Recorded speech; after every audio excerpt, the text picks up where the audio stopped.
He made a lot of research about our company, and the fact that we didn't have to say so much examples, give a lot of examples. I know there's the examples there at the time where let's be relevant examples. Let's don't giving examples that. Okay, hello, hi, good morning, good afternoon, good evening, depending on where you're watching this from. And you're welcome once again to the Green Brain YouTube channel. And on this episode, we are continuing this episode 2 with our guest here, our special guest here, Grace Oluwadare. And as we did previously, we are exploring the job market, how to win in the job market in 2024 and onwards from a HR perspective, from the perspective of someone who has been working in human resources for years now, who has been hiring and onboarding and, letting go of people. Yeah, we don't let people go. So we are with Ms. Grace Oluwadare here, and thank you once again for joining us. Okay. So I'll be asking a couple of questions, just continuing from where we stopped the last time. If you haven't watched that video, it's a very explosive video. Check your screen right now, especially if you're watching this on YouTube. You'll be able to see a link to the previous video above. And then if you are watching from any other social media handle, just check on the description panel or the comment section, and you'll be able to get the links to the other videos. So, Grace, welcome back. Thank you. It's good Are to you be prepared here for again. us again today? So last time we spoke about a couple of things. Today I want to start up with this particular question. It's quite popular, and people are looking for answers to this question. So can you share an example of a situation with us where a candidate impressed you during an interview? Interview that has different people. Has any candidate actually impressed you at an interview level, and what did they do to stand out from the crowd? All right, good evening, everyone. Thank you, my dear friend Anaturuchi. Okay, it's good to be here again, as I said earlier. Yes. So, talking about a situation where an applicant impressed me during an interview. Yes, I would like to talk about a time where an applicant, so we have several processes when it comes to our interview. Let's say we have a process when it comes to our interview. And one of the processes telling before we go ahead to interview the applicant, we'd like to tell the applicant about the company. So we tell them about the culture, we tell them about the mission and the vision, and just to also make them so that they are quite relaxed. And sometimes most of them come with so much expectations, and we don't try to ensure that they're not nervous while they are being interviewed. So what really took my interest was the fact that it was very prepared. He made a lot of research about our company, and the fact that we didn't have to say so much about our company, and it was something that was quite captivating, because every other persons were just very particular about what they've done before. It's good that they tell us about their experience. It's good that they tell us about their skills and experience. However, we're also concerned about the fact that what's the extra assignment we did? What extra effort did you put in for the interview? So those are the things that really make us know that, okay, this candidate is not just coming here to be interviewed, he's also coming here to also share more insight about what he has learned about our company, because interview is a two-way thing. It's not just one person being interviewed, but it's also a form of discussion. It should be a form of interaction between the interview and the interviewer. So what you're saying in essence is that what you find very impressive is when a candidate goes ahead to make some deep research about the company before actually coming in for the interview. Because you don't want to be in a place where you don't want to know. You don't want to be in a place where you're not so sure about the culture, and that's why some applicants just apply, and after they've already gotten their employment, and maybe during the first of your onboarding, they begin to realize, so this place is like this, and they are already beginning to taking thought of how to resign and how to leave. But these things are what they should have done before they even apply for the job. It's better that, okay, ask people around, and that's why I see some friends, they go extra mile, going out, they won't try to contact the existing staff of that company just to know what exactly the company structure is like, because the structure also determines to what extent your interest would be, how your interest will be sustained on the job. So if your interest is not sustained on the job, if one year, well, there's something you should also, what do you want? The things you place value on, are they the same things the company also places value on? So if there is no alignment in the company's culture and also your personal values, definitely there is a likelihood of you not wanting to stay for a long time. There's a likelihood of you wanting to think of resigning in the next 3 months. Yeah. Okay, awesome. So you've heard that. Make sure you do your research properly before going for that interview, because that could be what will make you to stand out from the crowd. Okay, thank you so much for that answer, Grace. So the next question on my list today is, what are some common mistakes candidates make during interviews that can negatively impact their chances of getting hired at a job? Okay, thank you so much for this question. So I would like to talk about the rampant mistakes applicants make currently. So one mistake that applicants always come up with during the interview process is showing their desperation during the interview process. And understand that you want to get the job, but it's not enough to make the interviewer notice that you are so desperate, such that every question, sometimes you don't even give room for the interviewer to go and finish the question before you begin to provide answers. Okay. So sometimes, even when the interviewer asks a lot of questions, even when you have a lot of enough understanding of the question, sometimes it's okay to take a breath. It's okay to pause. It's okay to be relaxed and speak. Just speak gracefully. Because when you're trying to answer in a manner as though you really want the job, then it sends a wrong signal to the interviewer. Okay. And I don't think any interviewer wants anyone who is desperate on the job. Yes. So interviewers don't want desperation, don't want you to show desperation when you are okay. Yeah. Okay. They want you to show passion, I guess, but not desperation. Passion. Yes, exactly. So there's a difference between being passionate and being desperate. So it's okay to show, and you can show your passion for the job by citing examples, give a lot of examples, and let the examples be at the time where let's be relevant examples. Don't be giving examples that does not even align or there's not sync with the question. It makes the interviewer bored. And that's why, sometimes you can see that an interviewer is spending 30 minutes with an applicant for the same position, where an other applicant is just spending less than 10 minutes. It's very bored because there is no tangible response. There's nothing to, what the interviewer wants to hear is not what the applicant is saying. Okay. So if the applicant is not answering as per what the interviewer asks at the time, of course, there will be, let me just say, the interviewer gets bored, he gets pissed, and that's why you just say the next person. Not because the candidate or the applicant is not good enough. Most of the time, that you'll be more competent as compared to your other contemporary, but because your answers were not in sync, you were not possibly prepared enough to answer, to make attempts to your possible questions. And that's why, like I said earlier on, do enough research about the company. Of course, every company wants to know about you, but beyond just you, what do you know again? What are the other, what are the things, current trends, politics? You might not necessarily know everything. Sometimes, there's a room for, and it's not okay that an interviewer asks you, do you have any question? And they're like, no, there's no question. No.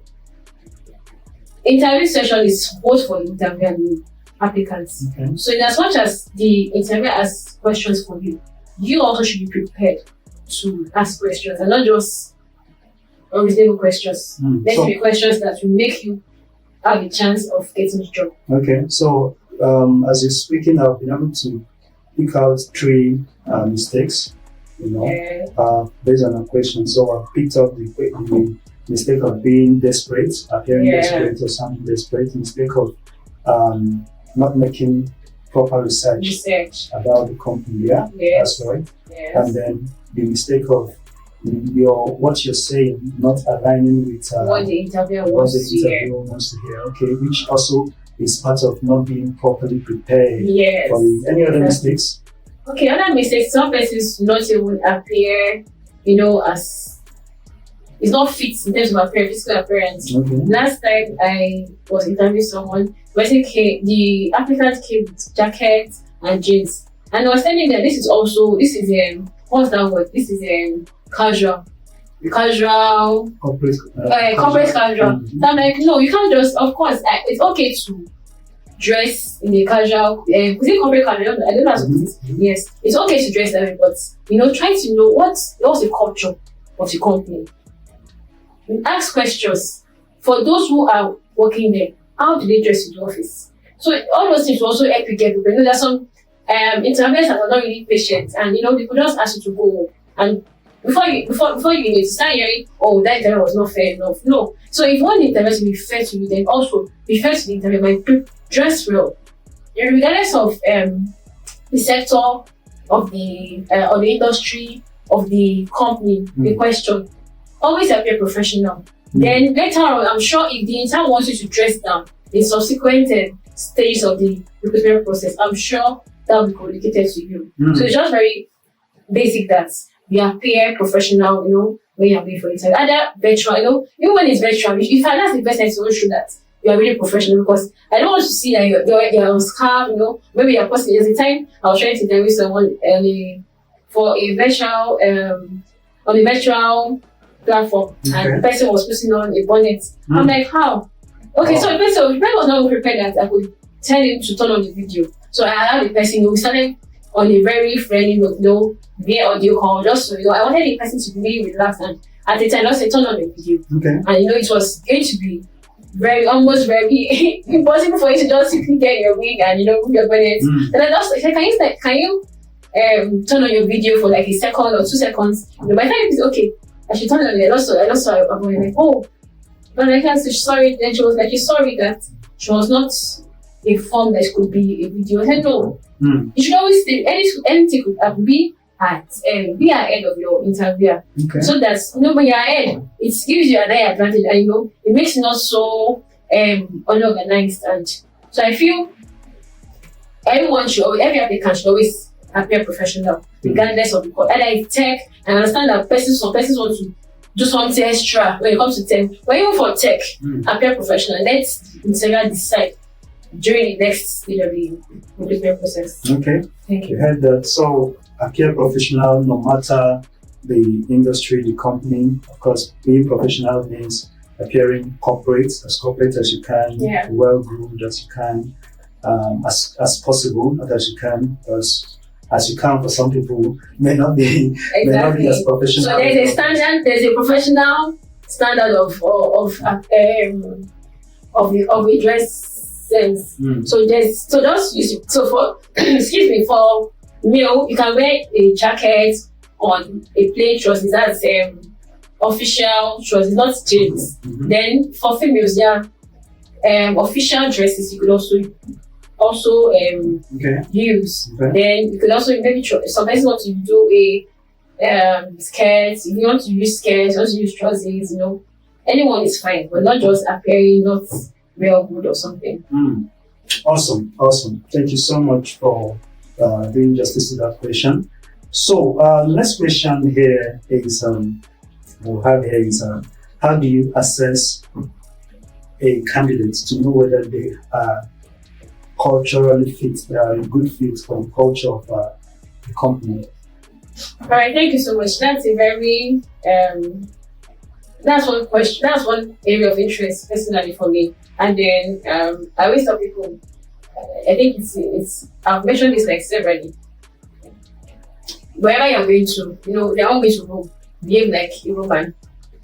Do you understand? Okay. So if you're going to a company, we expect that you've done for instance now, some countries like resilience, some might be in terms of their values or something, might be integrity, this and that. So now you are prepared. I don't expect to come and say, but if you're prepared and you're coming for an interview, we ask you, tell me something about yourself, and you say you don't like being stressed. Mm. Don't like being so all of those things. Okay, so if you don't like being stressed on your job, who wants to do the job? Of course, there is no job that does not require stress. Yeah.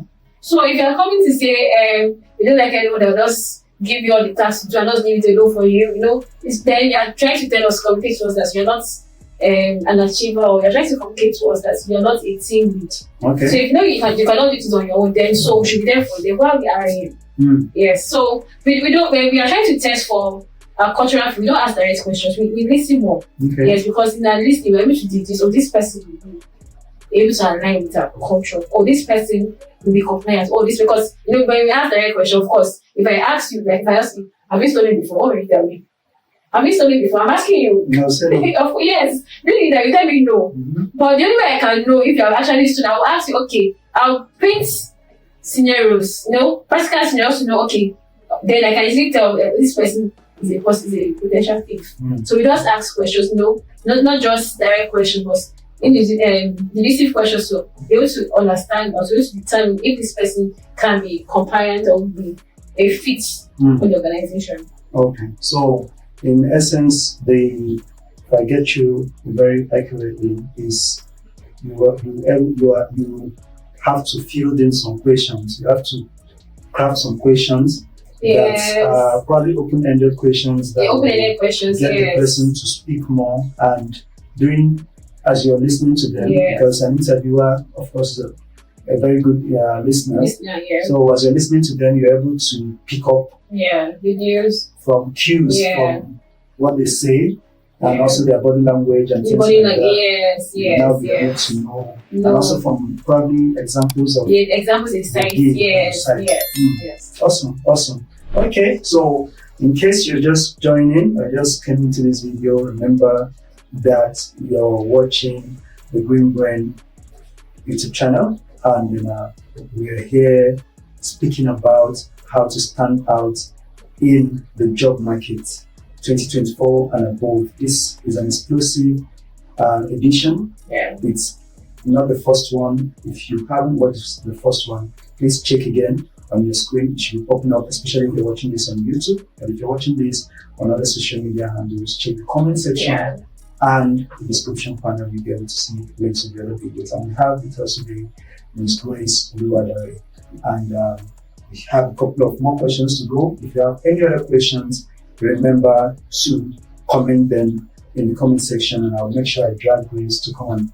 answer all your questions. And if there are other personal questions like guidance you need, or personal one-on-one mentorship you need to get the job or stand out for your next interview, Grace Oluwadare is there for you, and you'll be able to find the link to her LinkedIn profile on this video so that you can easily get in touch with her on a one-on-one basis. So let's look at the next thing on our table here.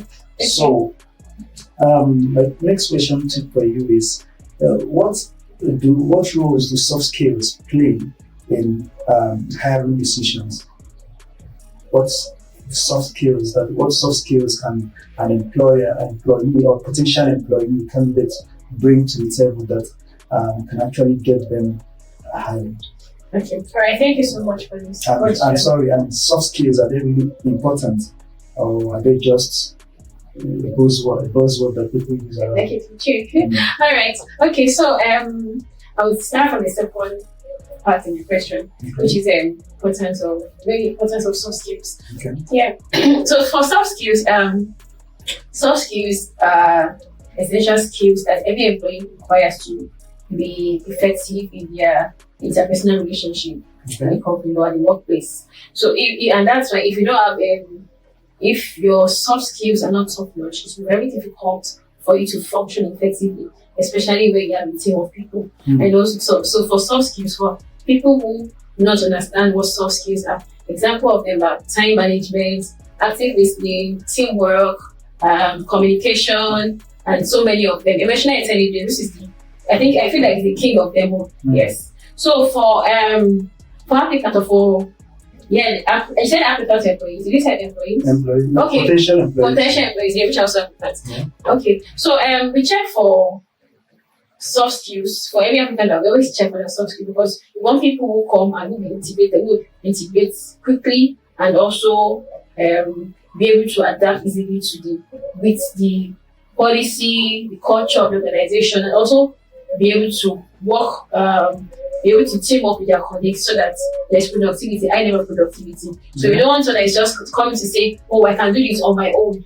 I don't need anyone to get this done. When you're making that statement, it's okay that you want to do things without always being helped. No one wants to visit anyone. But at the same time, you need to work with people. You need to learn how to work with a team. Definitely. Because there will be times where there will be tasks which require that you do things with someone and you don't want to work to suffer because you don't have a good relationship with the person. Maybe because you've not learned how to personally, you've not developed yourself.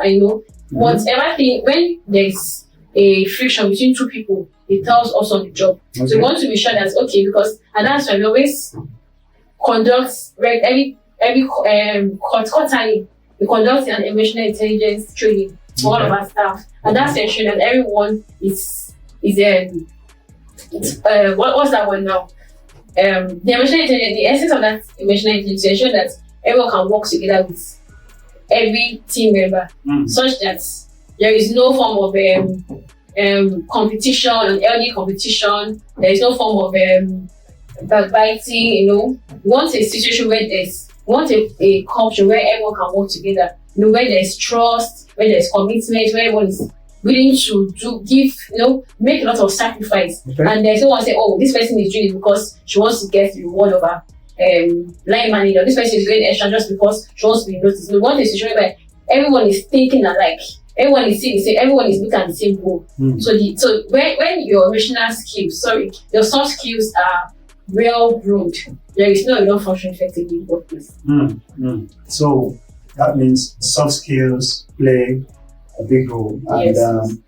The candidates that come to an interview bearing more soft skills and being able to demonstrate that they have those soft skills, yes. Probably with examples and all these things. You want to know at the time where you've been able to work with a team, and you achieved that task successfully. What role did you play? What exactly did you do? Okay. Who led the team? Those who followed you, what was the feedback? All of those things you need to get that so that you can easily evaluate if you can really function effectively when you're assigning role in a company. Awesome. Okay, awesome. So I have another question here. How do you ensure that the hiring process is fair and inclusive, especially when it comes to diversity and inclusion? Okay, that's a very, very serious question. All right. So for diversity and inclusion, what our culture already for in our organization, we ensure that there is diversity, there is inclusion, there is what's the other one? There's a balance in everything. I know when it comes to any role, we always ensure that this particular vacancy, we want to know that okay, this vacancy, we check out for the fact that everyone can have access to this role. We don't want a situation whereby this person is not physically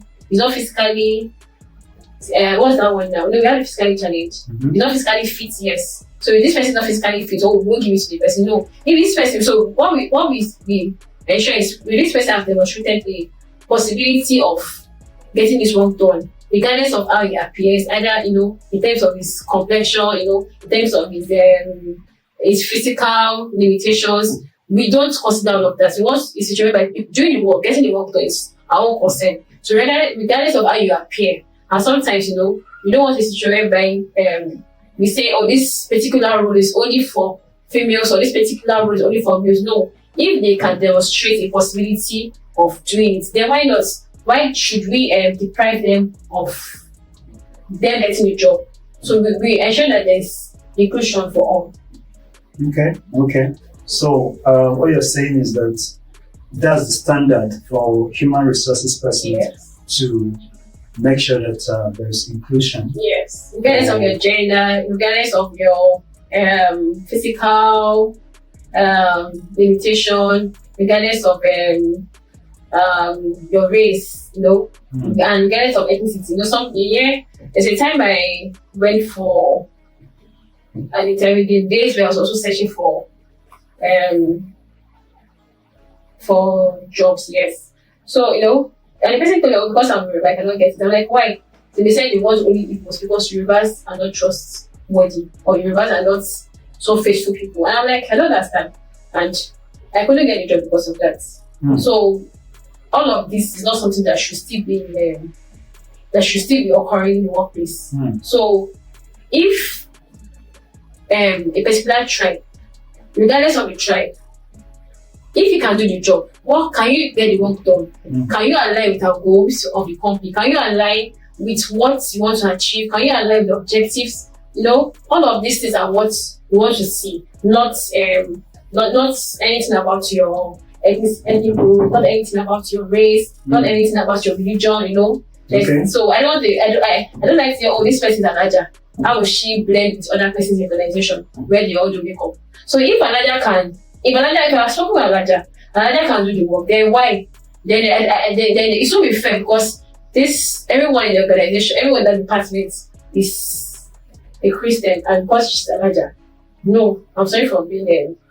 Okay, so but as a HR personnel, you have worked with various companies to employ, right?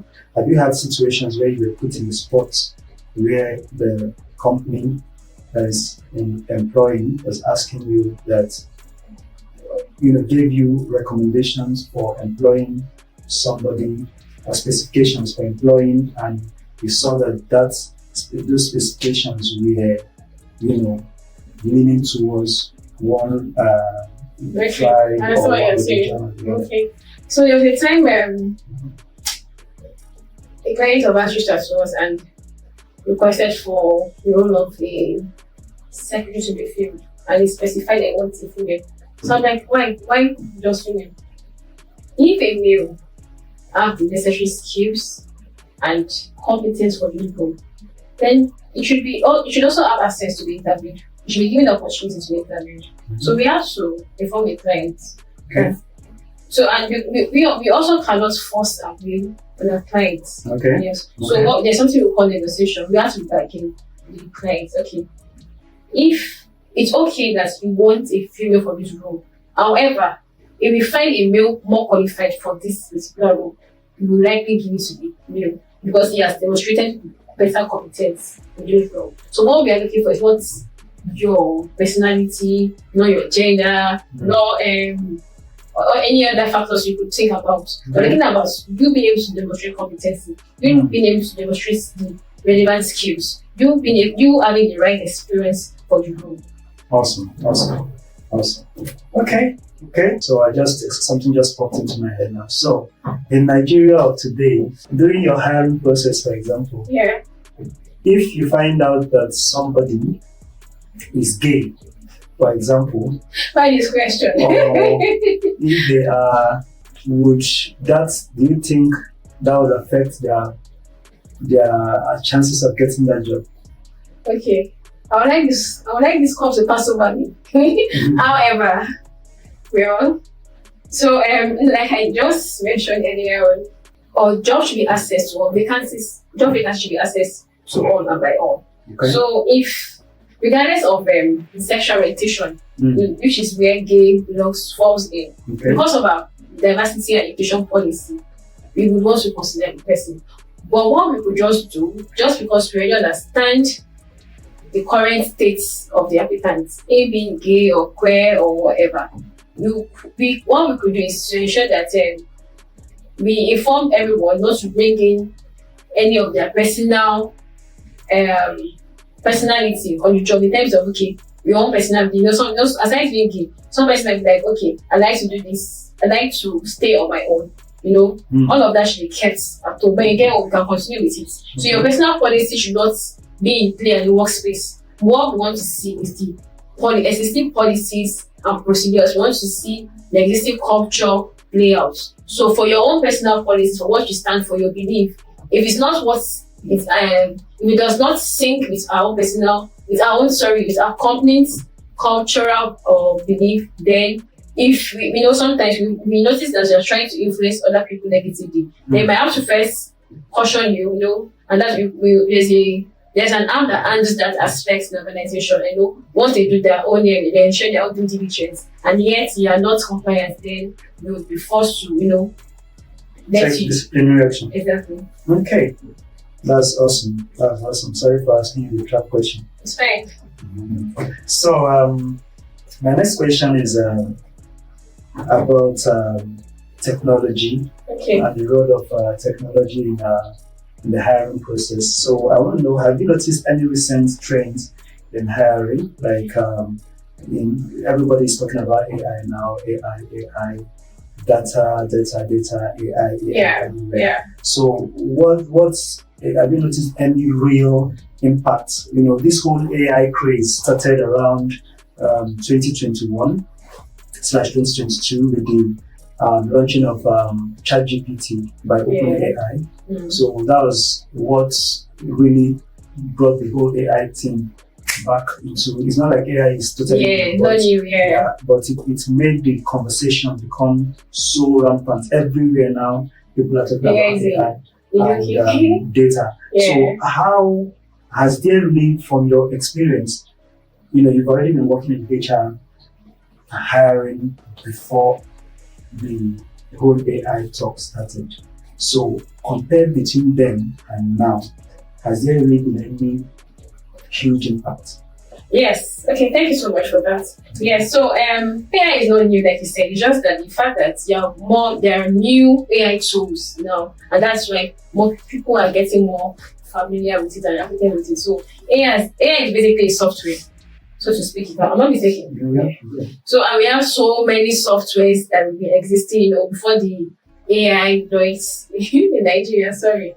So we employ AI in the human resource space because all of these tools help to streamline and make the entire HR process seamless, such that you can have a better employee experience, and the employers not have to go through the manual form of operation as before. So when we talk about AI, we have other tools such as generative AI. We also have other tools such as Bamboo HR. People with most HR professionals employ now. We have Seamless HR. We have there's a popular one I'm trying to remember. Yeah, I hope I remember before this conversation. So the essence of this is not some. There is a I don't know if I should say it. What's this word now? But there's this fear that because of AI in the workspace, it's possible that human resources will be replaced in organizations. Now, that's not true, because of course we still need someone to use AI to work. AI will not work without any form of human input. Like for ChatGPT, if I don't put, how can I spell my name in ChatGPT? There is no how ChatGPT can just imagine what you input. So what AI does is it's not true that AI will come to replace HRs in the workplace or in organizations. Rather, it will actually help HRs to become more efficient. Things I could have done manually, but because of the use of AI, you can now do them faster, and you can do it seamlessly. Looking at using AI to compute data, your HR analytics, also your payroll and other benefits, your leave and your leave management, what else do we have again? Recruitment process, you have so many of them. So AI actually makes the employee experience very seamless, and it's something that I want every organization should actually adopt and not be fearful of in terms of wanting to be replaced. Awesome. So what you're saying in essence, if I get you right, is that AI has impacted the hiring process definitely through the use of new tools and new processes. However, it is in no way replacing HR professionals. They're still high in demand, because it's basically a tool. Yes, so it's just like tractors did not replace farmers. Exactly. Yes. Computers did not replace the need for people who can type. Because they can't type by themselves. They need somebody who will impute that. Exactly. So it's now left for a person who was already typing, maybe before computers, who was using typewriter, to upgrade themselves in order for them to be able to use a computer rather than stick with a typewriter. Typewriter, yes. So yes. So I was going to add that. So it's best for the HR professionals to adapt quickly with the tools. Okay. Yes. So it's just for you to learn quickly, learn how to use them, how they operate, so that you can easily integrate them into the system of the organization. Awesome.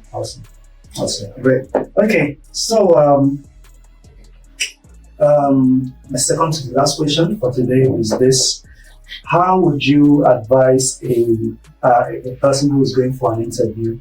Give me just top 3 tips you give them, top 3 for them to stand out when they arrive at, if they make it to the interview phase and then they're invited for the interview. All right, thank you so much for the last question, hopefully. Okay, so I will still repeat what I mentioned earlier. So, top 3 things is first, know who you are. Okay. Because what the organization wants to know is, okay, who are you and what exactly are you going to do? Know what you stand for, It's okay that you are familiar with your skills. It's okay that, you know what you have the relevant competencies. But when you come, they want to be sure that you can demonstrate what you've done in your CV. Let them be able to match the CV, the person in the CV and the person they see. Let's not be 2 different people. Okay. Yes. So know who you are, know what you stand for, be able to, we need that confidence. We want to see that confidence. And confidence is not just in what, there's a form of confidence and it's actually being confident. And the confidence, if you're just having a form of confidence, you tell when they ask you several questions, they tend to set examples, at some point, if you're not very well prepared, you won't be able to attempt those questions. So bring, what did I say now? Knowing what you stand for, it really matters. Knowing how you attempt every question really matters. Knowing how to, I just said it now. Knowing yourself. Knowing yourself, yes, really matters. Then another thing is to be prepared to also listen and know how to ask interact with your interviewers. Okay. So interview is not just your interview session is not just for you to come to answer questions. Also go there to contribute, ask questions, let them know that you are very you have a good knowledge of the role, you have a good knowledge of your company, and they want to be sure that all of this are in place. Then finally, do not show how desperate you want the job. Sometimes there's something that you mentioned earlier.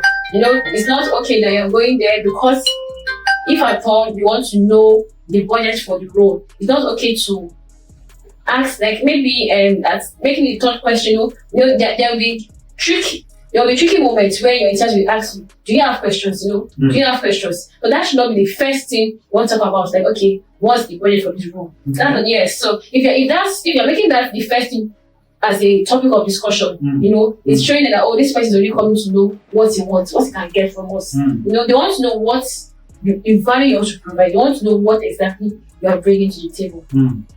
Thank you. Awesome.